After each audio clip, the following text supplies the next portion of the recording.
ഈ കേസ് 1% പോലും നിയമവ്യവസ്ഥയ്ക്ക് മുമ്പിൽ നിലനിൽക്കാത്ത രാഹുൽ മാങ്കൂട്ടം എന്ന് പറഞ്ഞ നേതാവിനോടുള്ള പക തീർക്കാനായി ദുരുദ്ദേശത്തോടുകൂടി ദുരുപദിഷ്ടതമായി ഏതോ ഒരു നിക്ഷിപ്ത താല്പര്യ കേന്ദ്രത്തിൽ പടച്ചുണ്ടാക്കിയതാണ് എന്നുള്ള കാര്യത്തിൽ ഒരു സംശയവുമില്ല. അപ്പം ഇതിൽ നിന്ന് വ്യക്തമാകുന്ന ഒരു കാര്യം എന്ന് പറഞ്ഞു കഴിഞ്ഞാൽ ഈ അറസ്റ്റ് എന്ന് പറയുന്നത് തന്നെ പരിപൂർണമായും നടപടിക്രമങ്ങളുടെ നഗ്നമായിട്ടുള്ള ലംഘനമാണ്.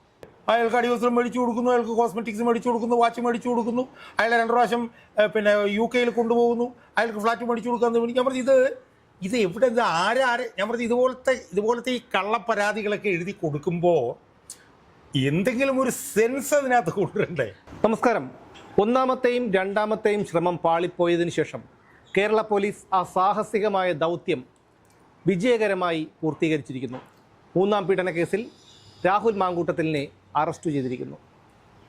ഈ അറസ്റ്റിൽ മറ്റൊന്നുകൂടിയുണ്ട്. പിണറായി വിജയൻ എന്ന ഏകാധിപതിക്ക് സന്തോഷിക്കാനൊരു വകയുണ്ട്.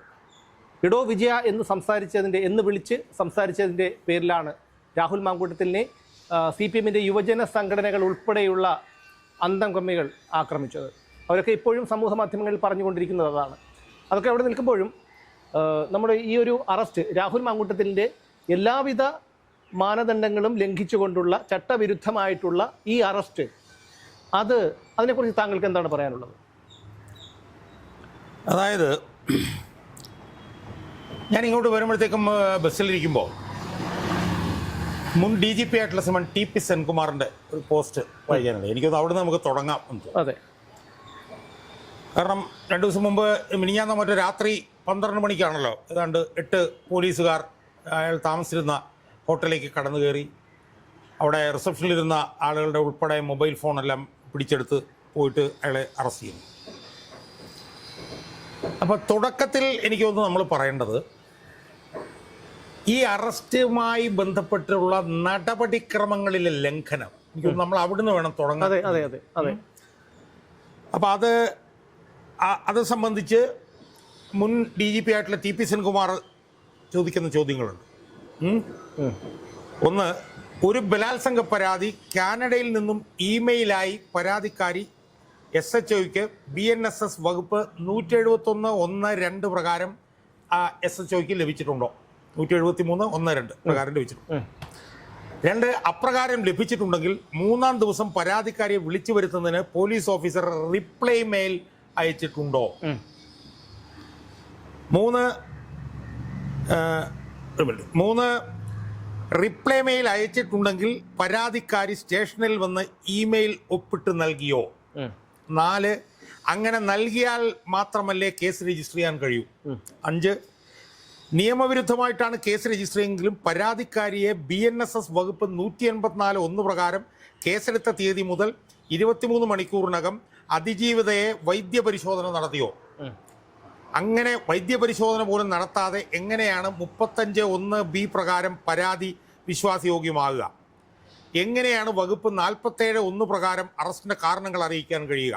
എങ്ങനെയാണ് 187(1) പ്രകാരം കോടതിക്ക് റിമാൻഡ് ചെയ്യാൻ കഴിയുക? എങ്ങനെയാണ് മുഖ്യമന്ത്രിയോട് പരാതിക്കാരി നടത്തുന്ന പരാതി ക്രിമിനൽ നടപടിയാവുക? ഇത് സംസ്ഥാന പോലീസിൻ്റെ പരമോന്നത സ്ഥാനമായിരുന്ന ലോ ആൻഡ് ഓർഡർ DGP ആയിരുന്ന TP സെൻകുമാർ അറസ്റ്റിൻ്റെ നടപടിക്രമങ്ങളിലുള്ള നഗ്നമായിട്ടുള്ള ലംഘനങ്ങൾ ഉയർത്തി കാണിച്ചുകൊണ്ട് ചോദിച്ച ഒരു 7 ചോദ്യമാണ് ഈ പറഞ്ഞത്. അപ്പോൾ ഇതിൽ നിന്ന് വ്യക്തമാകുന്ന ഒരു കാര്യം എന്ന് പറഞ്ഞു കഴിഞ്ഞാൽ ഈ അറസ്റ്റ് എന്ന് പറയുന്നത് തന്നെ പരിപൂർണമായും നടപടിക്രമങ്ങളുടെ നഗ്നമായിട്ടുള്ള ലംഘനമാണ്. അതാണ് ഒന്നാമത്. നമ്മളിപ്പോൾ കേൾക്കുന്നത് എന്താണെന്ന് വെച്ച് കഴിഞ്ഞാൽ ഇവർ അവിടെ എന്തോ ഓൺലൈനിൽ എന്തോ പറഞ്ഞു, അവർ മുഖ്യമന്ത്രിക്ക് എന്തോ ഒരു ഓഡിയോ ക്ലിപ്പ് അയച്ചു കൊടുത്തു, മുഖ്യമന്ത്രിക്ക് പരാതി കൊടുത്തു, മുഖ്യമന്ത്രിയുടെ ഇവരൊരു വനിതാ പോലീസ് ഓഫീസർക്ക് ഒരു ഓഡിയോ ക്ലിപ്പ് അയച്ചു കൊടുത്തു. ആ ഓഡിയോ ക്ലിപ്പ് മുഖ്യമന്ത്രിയെ കേൾപ്പിച്ചതിന് ശേഷമാണ് മുഖ്യമന്ത്രിക്ക് ഇത് അറസ്റ്റ് ചെയ്യാനുള്ള ഒരു ഉത്തരവിടാൻ തോന്നിയതെന്നുള്ളതാണ്. അപ്പം അതാണ് അടുത്ത പ്രധാനപ്പെട്ട പ്രശ്നം. അത് ഇതിനു മുമ്പും വന്നതാണ്. മുഖ്യമന്ത്രിക്ക് എന്താണ് ഇതിനകത്ത് റോള് എന്നുള്ളതാണ്. ക്രിമിനൽ നിയമ നടപടികളിൽ മുഖ്യമന്ത്രിക്ക് ഒരു റോളുമില്ല. മനസ്സിലായത് നമ്മൾ ഇതിനു മുമ്പ് നമ്മൾ ചർച്ച ചെയ്തിട്ടുള്ളത്. അതെ അതെ. പരാതി ഉണ്ടെങ്കിൽ പരാതി ജൂറിസ്ഡിക്ഷനിലുള്ള പോലീസ് സ്റ്റേഷനിലാണ് കൊടുക്കേണ്ടത്. അതല്ലെങ്കിൽ DGPക്ക് കൊടുക്കാം. മുഖ്യമന്ത്രിക്ക് പരാതി കൊടുക്കാനേ പറ്റില്ല. മനസ്സിലായി ഇവിടെ. അപ്പം ആദ്യമായി നമ്മൾ മനസ്സിലാക്കേണ്ടത് ഇത് നടപടിക്രമങ്ങളുടെ ആദ്യാവസാനമുള്ള ലംഘനമാണ്. അതൊരു മുൻ DGP തന്നെ കാര്യകാരണ സഹിതം ചൂണ്ടിക്കാണിച്ചതാണ് നമ്മൾ ഇവിടെ ഇപ്പം പറഞ്ഞത്. ഈ രണ്ടാമത്തെ കാര്യം നമ്മൾ നോക്കൂ.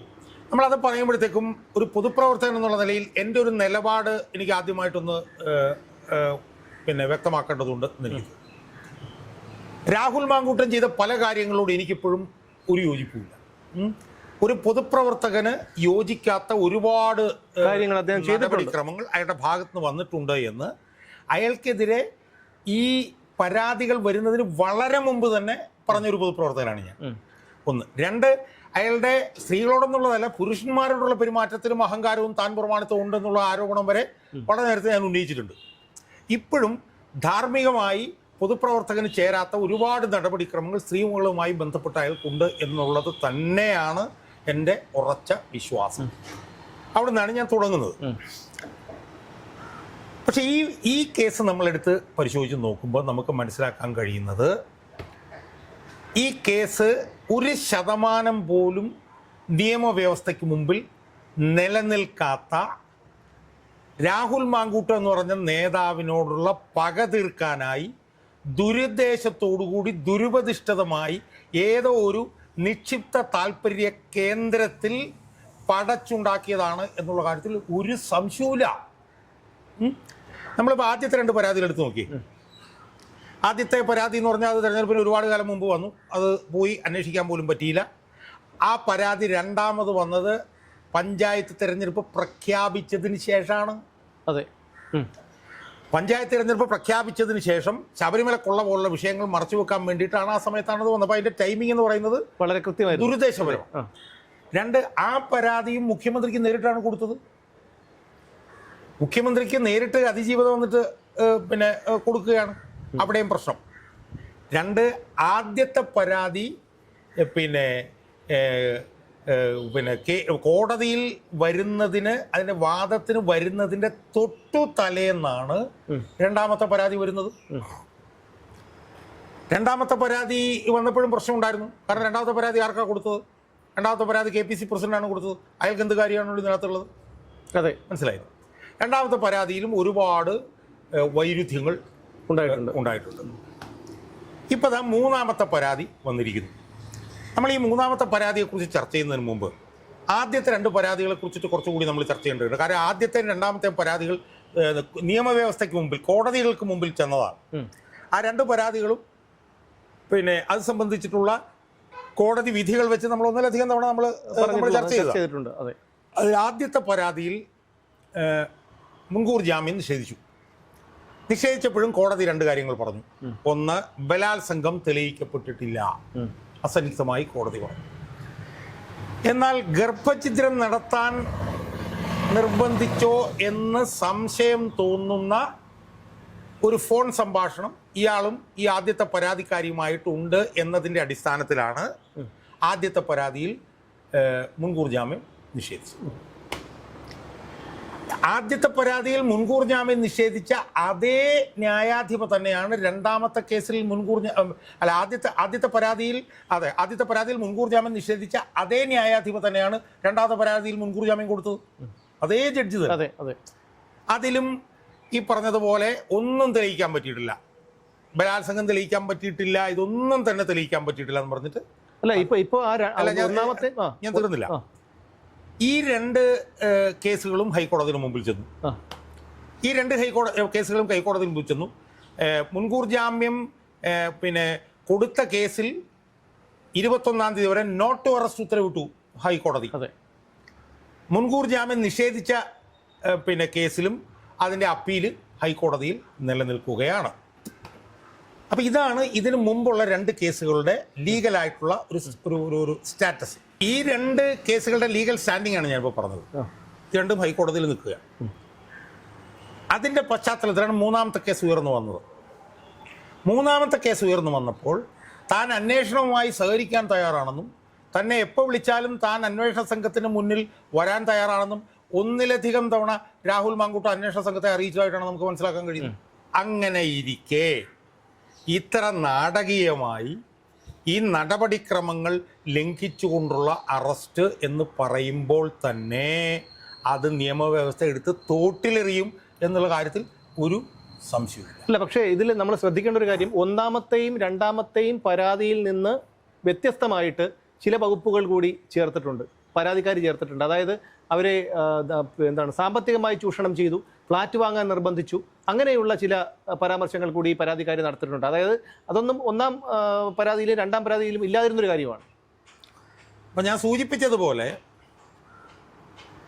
നടപടിക്രമങ്ങളുടെ ലംഘനം എന്നുള്ളത് കൊണ്ട് തന്നെ ഇത് തള്ളിപ്പോകും. ഒന്നാമത്തെ കാര്യം.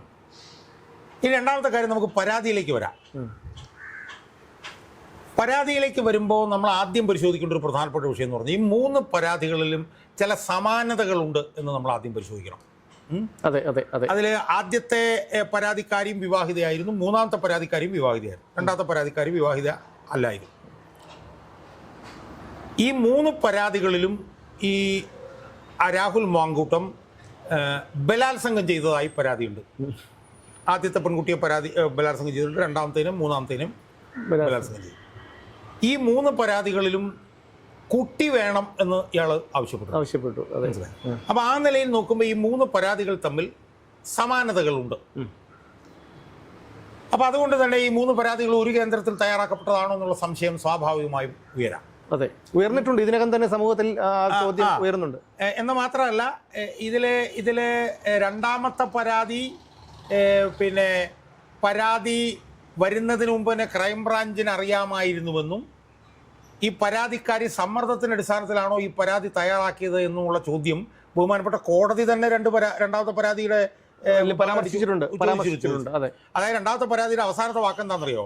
എന്നെക്കുറിച്ച് കൂടുതൽ അറിയണമെങ്കിൽ ക്രൈംബ്രാഞ്ചിനോട് അന്വേഷിച്ചാൽ മതി എന്നാണ് പരാതി പറഞ്ഞിട്ടുള്ളതാണ്. അപ്പൊ പരാതി മുഖ്യമന്ത്രിക്കും KPC പ്രസിഡന്റും ഒക്കെ കൊടുക്കുന്നതിന് മുമ്പ് തന്നെ അവര് ക്രൈംബ്രാഞ്ചുമായിട്ട് ഉറപ്പാണ്. അതിന്റെ പശ്ചാത്തലത്തിൽ ആ കേസ് പരിഗണിക്കുമ്പോൾ തന്നെ ബഹുമാനപ്പെട്ട കോടതി ഇവരെന്തെങ്കിലും സമ്മർദ്ദത്തിന്റെ പുറത്താണോ ഇവരിത് ചെയ്തത് എന്ന് പരിശോധിക്കണം എന്ന് ആ ജഡ്ജ്മെന്റിൽ അവർ പറഞ്ഞിട്ടുണ്ട്. നമ്മളത് ചർച്ച ചെയ്തു. അപ്പം അങ്ങനെ നോക്കുമ്പം ഇതൊരു ലീഗൽ ഹാൻഡ് ഇതിൻ്റെ പുറകിലുണ്ടോ എന്നുള്ള സംശയം ഉന്നയിക്കാം. രണ്ടാമത്തെ പരാതി ക്രൈംബ്രാഞ്ച് തയ്യാറാക്കിയതാണെന്ന് പറഞ്ഞ് ഞാൻ വീഡിയോയും ചെയ്തിട്ടുണ്ട്. അതുവരെ നിഷേധിക്കപ്പെട്ടിട്ടുള്ളൂ. ഇനി നമ്മൾ മനസ്സിലാക്കേണ്ട ഒരു കാര്യം, ഈ പരാതിയിൽ അടിമുടി വൈരുദ്ധ്യങ്ങൾ മാത്രമേ ഉള്ളൂ. അടിമുടി വൈരുദ്ധ്യങ്ങൾ. ഇപ്പം ഏറ്റവും പുതിയതായിട്ട് കേൾക്കുന്ന എന്താണ്, ഇവർ വേറെ ഏതോ ഒരു രാഹുലിനെ അയച്ചത് തെറ്റി ഇയാൾക്ക് പോയതാണെന്നും ഇയാൾ ചക്കരയെന്നോ മറ്റോ മറിച്ചെന്നൊക്കെ പറഞ്ഞു എന്നൊക്കെ പറഞ്ഞിട്ട് അത് ആകസ്മികമായിട്ടുണ്ടായതാണെന്നും പറഞ്ഞിട്ട് ആർക്കും യോജിക്കാൻ കഴിയാത്ത ചില വാദഗതികൾ ഇപ്പം രാഹുൽ ഗാന്ധിക്ക് അതെ അതിനുള്ള സാധ്യത തള്ളണ്ട. ഇതിനകത്ത് പ്രാഥമികമായി തന്നെ ഒരുപാട് വൈരുദ്ധ്യങ്ങൾ നമുക്ക് കാണാൻ കഴിയും. രണ്ടാമത്തെ പരാതി നമ്മൾ എടുത്ത് നോക്കുക. അവർ ബാംഗ്ലൂരിൽ നിന്നാണ്, അവരോട് ഇങ്ങോട്ട് വരാൻ പറഞ്ഞു. അവരെ ഒരു ഹോം സ്റ്റേയിൽ കൊണ്ടുപോയി. അപ്പോൾ ഹോം സ്റ്റേയിലേക്ക് ഇയാൾ ചെല്ലുന്നു. ചെന്ന വഴി തന്നെ ഇയാൾ കടന്നാക്രമിക്കുന്നു, കടിച്ച് കീറുന്നു, കടിക്കുന്നു, മാന്തുന്നു, പൊളിക്കുന്നു, കംപ്ലീറ്റ് അവരെ പിന്നെ പരിക്കേൽപ്പിക്കുന്നു, അവർക്ക് ശ്വാസം മുട്ടുന്നു. അവരെന്നിട്ട് അതിന് ഗുളിക പോലും കഴിച്ചു എന്ന് പറയും. അത് നമ്മൾ അന്ന് ചർച്ച ചെയ്തതാണ്. അതായത് ഒരു സ്ത്രീയോട് വരാൻ പറയുന്നു എന്ന് പറഞ്ഞാൽ ആരാ? ഞാനോ നിങ്ങളോ അല്ല, ഒരു പ്രധാനപ്പെട്ട പൊതുപ്രവർത്തകനാണ്, പിണറായി വിജയൻ്റെ ഏറ്റവും വലിയ കണ്ണിലെ കരടാണ്. അപ്പോൾ ഇവരെ വിളിച്ചു വരുന്ന സമയത്ത് യൂത്ത് കോൺഗ്രസ് പ്രസിഡന്റ് ആണോ അല്ലെന്ന് എനിക്കറിയില്ല, ആവാനുള്ള സാധ്യതയുണ്ട്. എന്തായാലും അവരെ വിളിച്ച് അവരുടെ മുറിലോട്ട് ചെയ്യുന്നു, അവരെ കടിച്ച് കീറുന്നു. ഇത് രണ്ടാമത്തെ പരാതിയിലുണ്ടായി. മൂന്നാമത്തെ പരാതിയിൽ ഇത് തന്നെ പറയുന്നു. ആരാ മൂന്നാമത്തെ പരാതിക്കാരി? മൂന്നാമത്തെ പരാതിക്കാരി വിവാഹിതയായി കാനഡയിൽ താമസിക്കുന്ന ഒരു സ്ത്രീയാണ്.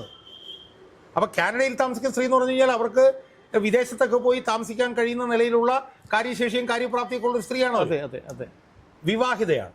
അവര് ഇയാളുമായിട്ട് ബന്ധപ്പെടുന്നു, ഇയാളുമായിട്ട് എന്തോ ഇൻസ്റ്റാഗ്രാമോ ഏതാണ്ട് വഴി ഫേസ്ബുക്കൊക്കെ വഴി ബന്ധപ്പെടുന്നു. അങ്ങനെ അവർ കേരളത്തിലേക്ക് വരും. ആലോചിച്ച് നോക്കണം, ഭർത്താവുള്ള സ്ത്രീയാണ് ഒരു കേരളത്തിൽ. അവർ തിരുവല്ലയിൽ ചെല്ലുന്നു. അവിടുത്തെ ഒരു നക്ഷത്ര ഹോട്ടലിൽ അവർ തന്നെ മുറിയെടുക്കുന്നു. സ്ത്രീ തന്നെയാണ് മുറിയെടുത്തിട്ടുള്ളത്.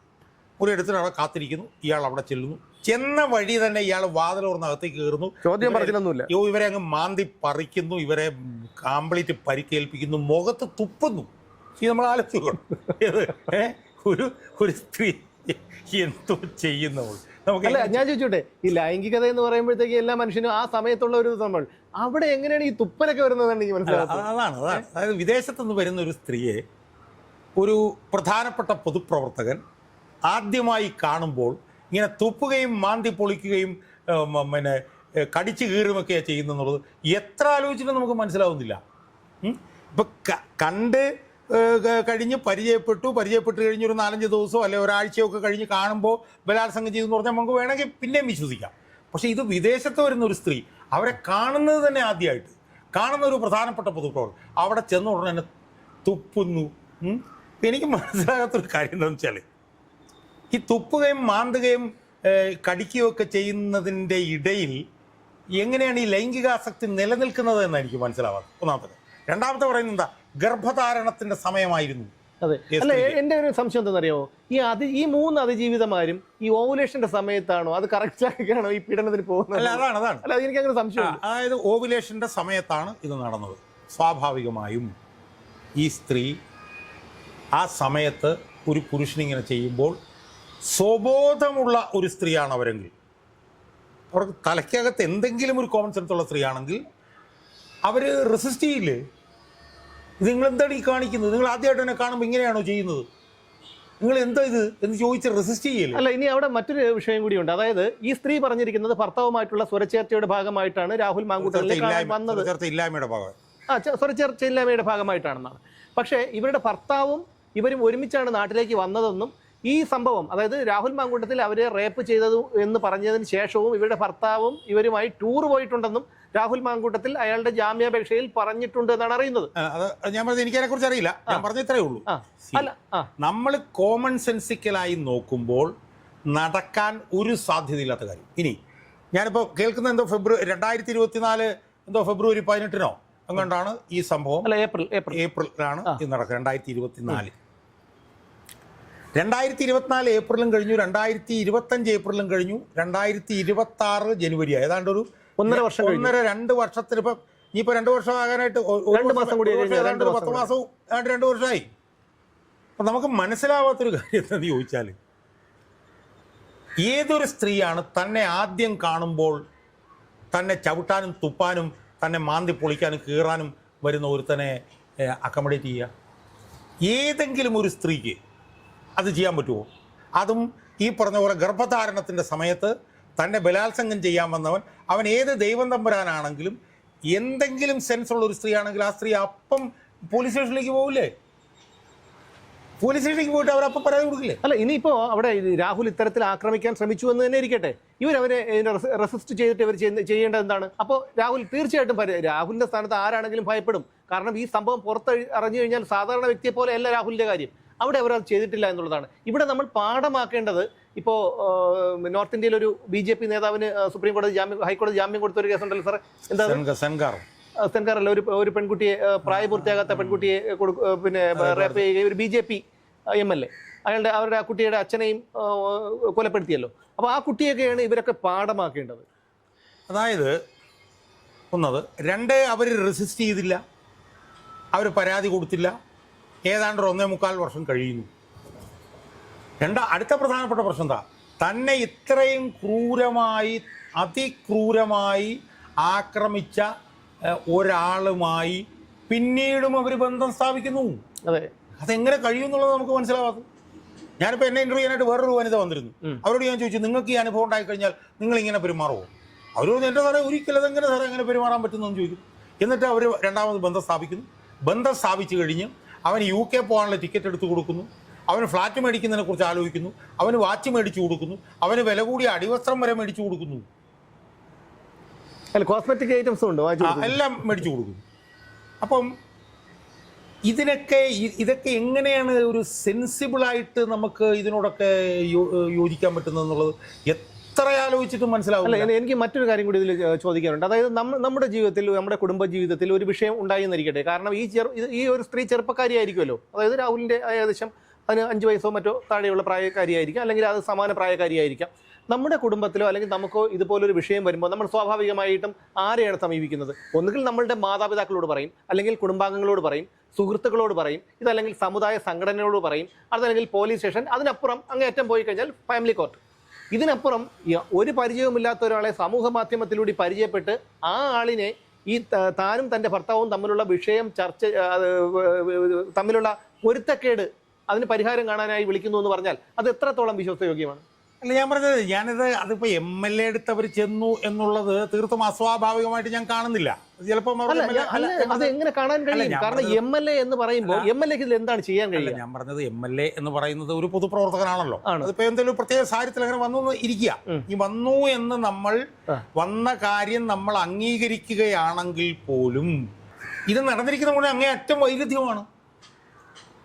ഒരു കാരണവശാലും നമുക്ക് യുക്തിഭദ്രമായി നടന്നു എന്ന് യോജിക്കാൻ പറ്റാത്ത കാര്യങ്ങൾ മാത്രമാണ് ഇതിനകത്ത് നടന്നിട്ടുള്ളത്. ഒന്ന് ഇതിനകത്ത് ബലാത്സംഗം നിലനിൽക്കില്ല, കാരണം ഇവർ തന്നെ വിളിച്ചു വരുത്തിയിരിക്കുന്നത്. അതെ, ഏത്? രണ്ട്, ഒന്നാമത്തെ പോയിന്റിൽ തന്നെ ഈ ഇങ്ങനെ ബലാത്സംഗം ചെയ്തു, തുപ്പി മാന്തി കടിച്ചു എന്നൊക്കെ ഉള്ളത് അവരുടെ വാദഗതി മാത്രമാണ്. അതിൽ യാതൊരു തെളിവുകളില്ല. രണ്ടാമത്തെ പ്രശ്നം എന്താണ്? രണ്ടാമത്തെ ഏറ്റവും പ്രധാനപ്പെട്ട നമ്മൾ ചർച്ച ചെയ്യാറുന്ന പ്രശ്നം എന്താണ്? ഗർഭം ധരിപ്പിക്കാൻ നോക്കി, ഗർഭം അലസിപ്പോയി. ആ അലസിപ്പോയപ്പോൾ ആ ഭ്രൂണം എടുത്ത് ഫ്രീസറിൽ വെച്ചിരിക്കുകയാണെന്ന് നിങ്ങൾ എത്ര ഭീകരമായിട്ടുള്ള ഒരവസ്ഥയാണ്. ഗർഭം ഉണ്ടായി, അത് അലസിപ്പോയി എന്ന് പറയുമ്പോൾ തന്നെ ഗർഭചിത്രം ഇവൻ നിർബന്ധിച്ചിട്ടാണെന്നുള്ളത് നിലനിൽക്കില്ല. അതൊന്നാമത്തെ കാര്യം. രണ്ടാമത്തെ കാര്യം, ആ ഗർഭം അലസിപ്പോയപ്പോൾ അതെടുത്ത് ആ ഭ്രൂണമെടുത്ത് ഫ്രീസറിൽ വെച്ചിരിക്കുന്ന ഈ വനിത അവനെ കുരുക്കാൻ വേണ്ടി ഈ ഭ്രൂണമെടുത്ത് ഫ്രീസറിൽ വെച്ചിരിക്കുന്ന സമയത്തും അയാളുമായിട്ട് സഹകരിക്കുന്നു. അതെ അതെ, അയാൾക്ക് അടിവസ്ത്രം മേടിച്ചു കൊടുക്കുന്നു, അയാൾക്ക് കോസ്മെറ്റിക്സ് മേടിച്ചു കൊടുക്കുന്നു, വാച്ച് മേടിച്ചു കൊടുക്കുന്നു, അയാളെ 2 പ്രാവശ്യം UK കൊണ്ടുപോകുന്നു, അയാൾക്ക് ഫ്ലാറ്റ് മേടിച്ചു കൊടുക്കാന്ന്. ഞാൻ പറഞ്ഞു ഇത് എവിടെ ഞാൻ പറഞ്ഞു ഇതുപോലത്തെ ഈ കള്ളപ്പരാതികളൊക്കെ എഴുതി കൊടുക്കുമ്പോൾ എന്തെങ്കിലും ഒരു സെൻസ് അതിനകത്ത് കൊണ്ടുവരണ്ടേ? അല്ല, യഥാർത്ഥത്തിൽ എനിക്ക് പറയാനുള്ളത് ഇതൊക്കെ വ്യാജ പരാതിയാണെന്ന് കോടതി ഇത് കൃത്യമായിട്ട് തെളിവുകളുടെ അടിസ്ഥാനത്തിൽ കണ്ടെത്തിയതിനു ശേഷം ഇത്തരം വ്യാജ പരാതിക്കാർക്കെതിരെ നടപടിയെടുക്കാനുള്ള ഒരു നിയമ സംവിധാനം ഉണ്ടാക്കണം. അതല്ലെങ്കിലുണ്ടല്ലോ ഇത് തീർത്ത് നാളെ ഒരുപക്ഷെ, അതായത് CPM-നെ നമുക്കറിയാം, പിണറായി വിജയനെ അതിനേക്കാളും നമുക്കറിയാം, ഇത്രയും വൃത്തികെട്ട ഒരു പ്രവൃത്തികൾ ചെയ്യുന്ന വേറെ ഒരു രാഷ്ട്രീയ പാർട്ടി നേതാവില്ല. അതുകൊണ്ട് അതായത് അവർക്കെതിരെ നിൽക്കുന്ന, അവരെ വിമർശിക്കുന്ന, അവരുടെ അഴിമതികൾ ചൂണ്ടിക്കാണിക്കുന്ന എല്ലാവരെയും, എനിക്ക് തോന്നുന്നു ഞാനും താങ്കൾ ഉൾപ്പെടെയുള്ളവരെ, എനിക്കധികം പേടിക്കേണ്ട കാര്യമില്ല, എങ്കിൽ പോലും താങ്കൾ ഉൾപ്പെടെയുള്ളവരെ ഇത്തരത്തിൽ കുരുക്കിയാൽ എന്താണ് ചെയ്യാൻ പറ്റുന്നത്? കാരണം സമൂഹത്തിൽ നമ്മൾ നാണം കെടാനുള്ളത് മുഴുവൻ നാണം കെടും. അവരുടെ ഉദ്ദേശവും അത് തന്നെയാണ്. കാരണം അറസ്റ്റ് ചെയ്യുക, അത് വലിയ മാധ്യമങ്ങളിൽ ആഘോഷമാക്കുക, അവരുടെ സൈബർ ഇടങ്ങളിൽ പ്രചരിപ്പിക്കുക, കുറച്ച് ദിവസം ജയിലിൽ അടയ്ക്കുക. അല്ല, ഞാൻ അതിനകത്തോട് പൂർണ്ണമായി യോജിക്കുന്നില്ല. കാരണം ഇത് നാണം കെടുത്താവുന്ന പോലെ നാണം കെടുന്നു എന്ന് പറയുന്ന ഭാഗം ഞാൻ യോജിക്കുന്നില്ല. കാരണം എന്താണെന്നറിയോ? പ്രത്യേകിച്ച് ഇപ്പോൾ ഈ സാമൂഹ്യ മാധ്യമങ്ങളുടെ കാലഘട്ടത്തിൽ ഇപ്പോൾ ഈ വിഷയത്തിൽ തന്നെ നമ്മൾ നോക്കൂ, ഈ വിഷയത്തിൽ നാണം കെടുത്താൻ നടത്തുന്ന ശ്രമങ്ങൾ മുഴുവൻ തിരിഞ്ഞടിച്ചുകൊണ്ടിരിക്കുകയാണ്. അത് ശരിയാണ്, മുഴുവൻ തിരിഞ്ഞടിച്ചുകൊണ്ടിരിക്കുകയാണ് സാമൂഹ്യ മാധ്യമങ്ങളുടെ കാലത്ത്. പക്ഷെ എനിക്ക് സത്യം പറഞ്ഞു കഴിഞ്ഞാൽ എനിക്ക് അങ്ങ് ലജ്ജാകരമായി തോന്നുന്നത് എന്താണ്? സത്യമാണ്, ലജ്ജാകരമായി തോന്നുന്നൊരു കാര്യം എന്ന് പറഞ്ഞാൽ, ഇതുപോലുള്ള ഈ പറഞ്ഞ പോലെ 1% പോലും കോമൺ സെൻസിക്കൽ അല്ലാത്ത ഈ വിഷയം പോലീസ് ഈ മാധ്യമ പ്രവർത്തകരെന്ന് പറഞ്ഞ കുറച്ച് പേരെടുത്ത് കൊടുക്കുമ്പം അവർ അത് തൊടാതെ വിഴുങ്ങുന്നു എന്നുള്ളത് സത്യം പറഞ്ഞു കഴിഞ്ഞാൽ, അല്ല അതിൽ എന്താ പറയുക, ഇന്നലെ കേരളത്തിൽ ഈ നമ്മുടെ തന്ത്രിയുടെ അറസ്റ്റ് കഴിഞ്ഞ ശേഷം അദ്ദേഹത്തെ മെഡിക്കൽ കോളേജിൽ പ്രവേശിപ്പിച്ചതും അത് കഴിഞ്ഞ് ഡിസ്ചാർജ് ചെയ്തതും, പിന്നെ അതിനുശേഷം ഇന്ന് 12-ാം തീയതി ശങ്കർദാസിന്റെ ജാമ്യാപേക്ഷ കോടതി പരിഗണിക്കാനിരിക്കുന്നത്, മാത്രമല്ല കേന്ദ്ര ആഭ്യന്തരമന്ത്രി അമിത്ഷാ തിരുവനന്തപുരം സന്ദർശിച്ചത്, ഇതൊക്കെ സംബന്ധിച്ചുള്ള എല്ലാം ഉള്ളപ്പോഴാണ് ഈ ഒരു രാഹുലിന്റെ അറസ്റ്റ് നടക്കുന്നത്. ഏറ്റവും സാർ പറഞ്ഞതുപോലെ ഏറ്റവും നാണം കെട്ടൊരു വിഷയം എന്താണെന്നറിയാമോ? മാധ്യമ പ്രവർത്തകർ, ഈ ചാനലുകാരെല്ലാം ഈ രാഹുലിന്റെ പുറകിൽ പോവുകയാണ്. യഥാർത്ഥത്തിൽ ചാനലുകാർ ഈ മാധ്യമ പ്രവർത്തകർ ഇതിനൊരു പ്രാധാന്യം കൊടുക്കാതിരുന്നാൽ അവിടെ കഴിയും ഇതുപോലുള്ള പ്രവർത്തനങ്ങൾ. ഞാൻ പറഞ്ഞത് അങ്ങനെയല്ല നമ്മളതിനെ കാണുന്നത്. നമ്മളതിനെ കാണേണ്ടതെന്ന് പറഞ്ഞു കഴിഞ്ഞാൽ, എത്ര വിശ്വാസയോഗ്യമല്ലാതെയാണ് ഇവിടുത്തെ ദൃശ്യമാധ്യമങ്ങൾ പെരുമാറുന്നതെന്നാണ് നമ്മൾ കാണേണ്ടത്. പോലീസ് എന്ത് കൊടുക്കുന്നോ അത് തൊണ്ട തൊടാതെ വിഴുങ്ങലാണ് ഇവിടുത്തെ മാധ്യമ പ്രവർത്തകരുടെ പണി. ഞാൻ പറഞ്ഞില്ലേ, നമ്മൾ കഴിഞ്ഞ ദിവസം ചർച്ച ചെയ്ത് ഏഷ്യാനെറ്റിലെ ഒരു ചെറുക്കനുണ്ട്, എന്താണ് അരുൺകുമാർ. ആ ചെറുക്കനൊക്കെ വന്നിട്ട് വളരെ സങ്കീർണമായി വളരെ രഹസ്യാത്മകമായിട്ടാണ് അറസ്റ്റ് ചെയ്ത് എന്നൊക്കെ പറഞ്ഞിട്ട് ആ ചെറുക്കൻ ഈ പോലീസുകാരെ കൊടുത്തു കഴിഞ്ഞാൽ ഏതാണ്ട് ഈ അമ്പലത്തിലെ നിവേദ്യം മേടിക്കുന്ന പോലെയാണ് അവനൊക്കെ മേടിച്ചിട്ട് അത് തൊണ്ട തൊടാതെ ഛർദ്ദിച്ച് വെക്കുന്നത്. ഇപ്പം ഇതിനകത്തുള്ള അടിസ്ഥാനപരമായ പല പ്രശ്നങ്ങളുണ്ട്. ഒന്നാമത്തെ പ്രശ്നം, ഇതിനൊരു ടൈമിങ് എന്ന് പറഞ്ഞാൽ ശബരിമല പെരുങ്കൊള്ള കേസിൽ ഉടുതുണി ഉരിഞ്ഞ് ഇവിടുത്തെ ഭരണകൂടവും CPM നിൽക്കുമ്പോഴാണ് ഈ മൂന്നാമത്തെ പരാതി വരുന്നത്. ഇതെന്താണ് ഈ മാധ്യമങ്ങൾക്ക്, ഈ ദൃശ്യമാധ്യമക്കാർക്ക് ഇത് മനസ്സിലാവാത്തത്? ഒന്നാമത്തെ. രണ്ടാമത്തെ കാര്യം, തലയ്ക്ക് വെളിയുള്ള ആർക്കും തോന്നുന്ന ഒരുപാട് വൈരുദ്ധ്യങ്ങൾ ഈ വിഷയത്തിലില്ലേ? അതെന്താണ് മാധ്യമപ്രവർത്തകർക്ക് മനസ്സിലാവാത്തത്? അല്ല, അതോടൊപ്പം തന്നെ അതിന് പകരം പോലീസ് എന്തു കൊടുക്കുന്നോ? അല്ല, പോലീസ് എന്ത് കൊടുക്കുന്നുള്ളതിനെ ഇവിടെ ഒരു പോലീസ് മേധാവി ഉണ്ടല്ലോ, അയാൾ എന്താണ് ഞാൻ ഈ മാധ്യമങ്ങളെ കൈകാര്യം ചെയ്യാൻ അതിനകത്തേക്ക് വരാം. പോലീസ് കൊടുക്കുന്നത് അതുപോലെ തന്നെ തൊണ്ട തൊടാതെ വിഴുങ്ങാൻ വേണ്ടിയിട്ടാണോ ഈ മാധ്യമപ്രവർത്തകന്മാർ അവിടെ ഇരിക്കുന്നത്? എനിക്ക് എത്ര ആലോചിച്ചിട്ടും മനസ്സിലാവുന്നില്ല. പോലീസ് കൊടുക്കുന്ന വേദവാക്യമാണോ? പോലീസ് കൊടുക്കുന്ന ഈ പറഞ്ഞ അമ്പലത്തിൽ നിന്ന് കിട്ടുന്ന നിവേദ്യം പോലെ പരിഭാവനമായിട്ടുള്ള എടുക്കേണ്ട സാധനമാണോ? എന്നിട്ട് പോലീസുകാരൻ എന്താ ചെയ്യുന്നത്? പോലീസുകാരൻ ചെയ്യുന്നത് ഈ വാട്സാപ്പ് മെസ്സേജുകൾ അത് ചോർത്തുന്നു, അയാളെ അറസ്റ്റ് ചെയ്യുന്ന സമയത്തുള്ള വിവരങ്ങൾ ചോർത്തുന്നു. ഇതൊക്കെ എടുത്ത് തൊണ്ട തൊടാതെ വിഴുങ്ങുന്ന മാധ്യമ പ്രവർത്തകരും അവതാരകരും. ഞാൻ അത്ഭുതപ്പെട്ടു പോയെന്ന് വെച്ചാൽ ആ ഏഷ്യാനെറ്റിലെ PG സുരേഷ് കുമാർ എന്ന് പറഞ്ഞൊരു സീനിയർ റിപ്പോർട്ടർ നിന്നിട്ട് ഇത് ഒന്നാമത്തെ രണ്ടാമത്തെ പരാതി ഉള്ള പോലൊന്നും അല്ല, ഇതിനകത്ത് ഒരുപാട് തെളിവുകളുണ്ട് മറ്റത് മറിച്ചെന്നൊക്കെ പറഞ്ഞിട്ട് അയാൾ അവിടെ നിന്ന് വിളിച്ച് പറയുകയാണ്. അല്ല, ഇവർക്കൊക്കെ ഈ രാഹുൽ മാങ്കൂട്ടത്തിന് വ്യക്തിപരമായിട്ടുള്ള പരിചയമുണ്ട്. ശരി, ആ വ്യക്തിപരമായിട്ടുള്ള ഒരു പരിചയം മാറ്റി വെച്ചാൽ പോലും ഒരു മനുഷ്യനാണെന്നുള്ളൊരു പരിഗണനയെങ്കിലും അയാൾക്ക് കൊടുത്തുകൂടി ഇവർക്ക്? ഇല്ല, ഞാൻ പറഞ്ഞ ഇതിനകത്ത് നമ്മൾ മനസ്സിലാക്കേണ്ട കാര്യം ഇതൊക്കെ ചെയ്യുന്നതിലൂടെ ഈ മാധ്യമ പ്രവർത്തകർ ഈ സീനിയർ ആണെങ്കിലും ജൂനിയർ ആണെങ്കിലും അവരുടെയൊക്കെ തുണി ഉരിഞ്ഞു പോകും എന്ന് മാത്രം അവർ മനസ്സിലാക്കിയാൽ കൊള്ളാം. ഇപ്പോൾ ആദ്യ പരാതി 2 പരാതിയും വന്നപ്പോൾ എന്തൊരു അർമാദമായിരുന്നു ഇവിടെ. അവസാനം എന്ത് സംഭവിച്ചത്? ആദ്യ പരാതി രണ്ടാമത്തെ പരാതി കോടതി എടുത്ത് ചവിട്ടിയോടെ കളഞ്ഞില്ലേ? ഇപ്പോൾ ഈ മൂന്നാമത്തെ പരാതി വന്നപ്പോൾ ഇതിനകത്ത് സാമ്പത്തിക ഇടപാടുണ്ട്, മറ്റേതുണ്ട്, ഭ്രൂണം, മറ്റേത് മറിച്ചെന്നൊക്കെ പറഞ്ഞിട്ട് പറയുന്നുണ്ടല്ലോ. ഈ മൂന്നാമത്തെ പരാതിയും കൂടെ കോടതി എടുത്ത് ചവിട്ടിയോട്ടെ കളഞ്ഞാൽ ഈ മാധ്യമ പ്രവർത്തകരുടെ വിശ്വാസ്യത എവിടെ പോയി? അല്ല, അവർക്ക് ഇപ്പം തന്നെ ഈ മാധ്യമങ്ങൾ ചെയ്യുന്ന ഈ വാർത്തയുടെ കീഴിലുള്ള വ്യൂവർഷിപ്പ് നിങ്ങൾ നോക്ക്, വളരെ മോശമാണ്. അതുകൊണ്ട് ഇവര് ഇരിക്കുന്ന കൊമ്പ് സ്വയം മുറിക്കുകയാണ് എന്ന് ഇവർക്ക് മനസ്സിലാവുന്നില്ല. മനസ്സിലായില്ലേ? പോലീസ് കൊടുക്കുന്നിടത്ത് വിഴുങ്ങുക എന്നുള്ളതാണ് മാധ്യമപ്രവർത്തനം എന്ന് വിശ്വസിക്കുന്ന ഒരു ബ്രീഡ് മാധ്യമപ്രവർത്തകർ ഇവിടെയുണ്ട്. അതൊന്നും നിലനിൽക്കത്തില്ല. ഞാൻ പറഞ്ഞല്ലോ, ഞാൻ ഇയാളെ അന്ധമായി ന്യായീകരിക്കുന്ന ഒരാളൊന്നുമല്ല. അതൊരു വശം. മറുവശത്ത് ഇവിടെ ഒരു DGP ഉണ്ട്. അയാൾ സത്യത്തിൽ എന്താണ് അയാളുടെ പണി? അയാളുടെ പണി ഇങ്ങനെ P ശശി ഈ നിൽക്കാൻ പറഞ്ഞാൽ കിടന്ന് ഉരുളലാണോ അയാളുടെ ജോലി? P ശശി നിൽക്കാൻ പറഞ്ഞാൽ ഇരിക്കാൻ പറഞ്ഞാൽ കിടക്കാൻ പറഞ്ഞാൽ ഉരുളുകയും ചെയ്യലാണോ ഇവിടുത്തെ DGP റവാഡ ചന്ദ്രശേഖരൻ്റെ ജോലി? അയാൾക്ക് കോമൺ സെൻസ് അയാളുടെ തലയ്ക്കകത്തില്ലേ?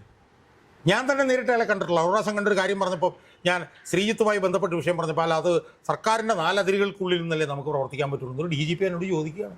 അപ്പോൾ സർക്കാരിൻ്റെ 4 അതിരുകളിൽ പ്രവർത്തിക്കലാണോ DGPയുടെ പണി?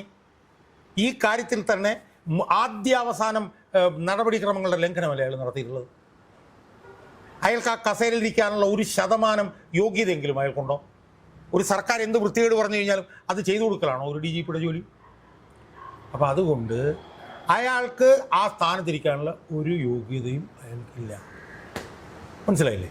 അയാൾ മുഖ്യമന്ത്രിയല്ല, പിണറായി വിജയനല്ല, P ശശിയുടെ താളത്തിന് തുള്ളുകയാണ് ഇവിടെ DGP ചെയ്യുന്നത്. അയാൾ ഇരിക്കുന്ന DGP കസേരയിൽ ഭാരതന്മാരായിട്ടുള്ള ഒരുപാട് DGPമാർ ഇരുന്നിട്ടുണ്ടെന്നുള്ളത് അയാൾ മനസ്സിലാക്കണം. അല്ല, നിർഭാഗ്യവശാലേ അത് ഇദ്ദേഹത്തിന് മാത്രമല്ല, ഈ 2016 ശേഷം വന്ന ലോക്നാഥ് ബെഹ്റ ഉൾപ്പെടെയുള്ള എല്ലാവരും ഇത് തന്നെയായിരുന്നു. അതെ, പക്ഷേ ഇയാൾ എനിക്കൊന്ന് എക്സ്ട്രീമാണ്. കാരണം ഈ കേസിലെ ആദ്യത്തെ 2 പരാതിയും കോടതിയിൽ നിന്ന് തള്ളിപ്പോയതാണ്.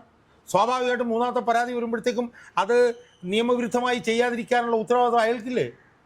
അയാളെന്തിനാണ് ഈ പിണറായി വിജയൻ്റെ മൂട് താങ്ങുന്നതിനാണ്? റവാഡ ചന്ദ്രശേഖരൻ എന്തിനാണ് പിണറായി വിജയൻ്റെ പൃഷ്ഠം താങ്ങുന്നത്? അയാളൊരു DGP, ഉന്നതനായിട്ടുള്ള DGP അല്ലേ? അയാൾ എത്രയോ ഉന്നതമായിട്ടുള്ള സ്ഥാനത്തിരുന്നിട്ടുള്ളതാണ്. IB പോലുള്ള സ്ഥലങ്ങളിലും ഒക്കെ ഇരുന്ന് ഉന്നതമായിട്ടുള്ള സ്ഥാനത്ത് IB എന്തോ 2ാം സ്ഥാനത്തിരുന്ന ആളാണ് റവാഡ ചന്ദ്രശേഖരൻ. അയാളെന്തിനാണ് പിണറായി വിജയൻ്റെ കുറ്റിച്ചൂലാവുന്നത്? പിണറായി വിജയൻ്റെ കോടാലി കൈയാവേണ്ട ആ കാര്യം അയക്കെന്താണ്? അപ്പം ഇതൊക്കെ എന്നെങ്കിലും ചോദ്യം ചെയ്യപ്പെടും എന്നുള്ള കാര്യത്തിൽ യാതൊരു തർക്കവുമില്ല. ഇത് വൈരുദ്ധ്യങ്ങളുടെ അങ്ങേ അറ്റമാണ്. ഇത് നടപടിക്രമങ്ങളുടെ ലംഘനമാണ്. ഇത് ആദ്യാവസാന നിയമവിരുദ്ധമാണ്, ചട്ടവിരുദ്ധമാണ്. ഇത് രാഷ്ട്രീയ പ്രേരിതമാണ്, ദുരുദ്ദേശപരമാണ്, ദുരുപദിഷ്ഠിതമാണ്. ഇത് കോടതിയിൽ നിന്ന് ചവറ്റുകൊട്ടയിലേക്ക് എറിയുമ്പോൾ ഏറ്റവും കൂടുതൽ നാണം കെടാൻ പോകുന്നത് ഇവിടുത്തെ ദൃശ്യമാധ്യമം, ഞാൻ സാമൂഹ്യ മാധ്യമം ദൃശ്യമാധ്യമ പ്രവർത്തകരും ഇവിടുത്തെ പോലീസ് മേധാവിയായിട്ടുള്ള DGPയും ആയിരിക്കും ഏറ്റവും കൂടുതൽ നാണം കെട്ട് തല കുനിക്കാൻ പോകുന്നത് എന്നുള്ളത് അവർ മനസ്സിലാക്കിയാൽ അവർ പോകും. കേരളത്തിലെ പൊതുസമൂഹത്തിനോട് എനിക്ക് പറയാനുള്ളത്, ഈ വരുന്ന 3-4 മാസങ്ങൾക്കുള്ളിൽ വിജയനും ശശിയും മൂട്ടിലെ പൊടിയും തട്ടി കണ്ണൂരേക്ക് പോകും. പക്ഷേ അവിടെ അപ്പോഴും ഈ ഒരു നിയമ സംവിധാനവും ഈ ഒരു പൊതുസമൂഹവും ഒക്കെ ഇവിടെ തന്നെ കാണും. ഈ മാധ്യമങ്ങളെ ബഹിഷ്കരിക്കുക, ഇതുപോലെയുള്ള ദൃശ്യമാധ്യമങ്ങളെ പച്ച കള്ളങ്ങൾ പടച്ചുവിടുന്ന ഈ ഏഷ്യാനെറ്റിനെയും റിപ്പോർട്ടർ ചാനലിനെയും മാതൃഭൂമിയും അടക്കമുള്ള ചാനലുകളെ നിങ്ങൾ ബഹിഷ്കരിക്കുക. കാരണം ജനങ്ങളെ പൊതുസമൂഹത്തെ സംബന്ധിക്കുന്ന നിരവധി വിഷയങ്ങളുള്ളപ്പോഴാണ് അതിനെതിരെയെല്ലാം കണ്ണടച്ചുകൊണ്ട് ഇത്തരത്തിൽ ഈ വല്ല അവിഹിത ഗർഭക്കേസിൻ്റെ പുറകെ ഈ ചാനലുകൾ പായുന്നത്. മാധ്യമപ്രവർത്തനം എത്രത്തോളം അധപതിച്ചു എന്ന് നമുക്ക് കാണിച്ചു തരുന്നതാണ്. അതുപോലെ തന്നെയാണ് നമ്മുടെ പോലീസിൻ്റെ കാര്യവും. നാളെ ഈ പിണറായി വിജയനെയോ സർക്കാരിനെയോ CPMനെയോ ചോദ്യം ചെയ്യുന്ന, അവരുടെ അഴിമതികൾ ചൂണ്ടിക്കാണിക്കുന്ന ഏതൊരാളെയും ഇത്തരത്തിൽ പെണ്ണുകേസിൽ കൊടുക്കാം എന്ന് ഒരിക്കൽ കൂടി പിണറായി വിജയൻ തെളിയിച്ചിരിക്കുകയാണ്. അതുപോലെ തന്നെയാണ് ഇത് അവർക്ക് രാഹുൽ മാങ്കൂട്ടത്തിനെ കൊടുക്കാൻ നോക്കി, പക്ഷേ അത് തിരിച്ചടിച്ചിരിക്കുന്നത് സാധാരണക്കാരായ ജനങ്ങൾക്ക് പോലും മനസ്സിലായിരിക്കുന്നു. ഇത് പിണറായി വിജയൻ്റെ വൃത്തികെട്ട അങ്ങേയറ്റത്തെ 3ാം തരത്തിലുള്ള പ്രതികാര നടപടിയാണെന്നുള്ള കാര്യം സാധാരണക്കാരായ ജനങ്ങൾക്കും തിരിച്ചറിഞ്ഞു കഴിഞ്ഞിരിക്കുന്നു. എന്തായാലും 10-35 കൊല്ലം മുമ്പ് പുറത്തിറങ്ങിയ സന്ദേശം സിനിമയിലെ ശ്രീനിവാസൻ എഴുതിയ ചില സംഭാഷണങ്ങളുണ്ട്. ആ സംഭാഷണങ്ങളൊക്കെ, അതായത് എതിർ പാർട്ടിയിൽ കൊള്ളാവുന്ന ചില ചെറുപ്പക്കാർ വന്നിട്ടുണ്ട്, അവരെ ഒതുക്കാൻ ഒരു മാർഗ്ഗമേ ഉള്ളൂ, വല്ല ഗർഭക്കേസിലും കൊടുക്കുക എന്നുള്ളത്. അപ്പോൾ അത് ഇപ്പോൾ ഒരിക്കൽ കൂടി ഓർമ്മിച്ചുകൊണ്ട് ശ്രീനിവാസന് ഒരിക്കൽ കൂടി ഒരു ആദരാഞ്ജലി അർപ്പിച്ചുകൊണ്ട് നിർത്തുന്നു. വീണ്ടും കാണാം.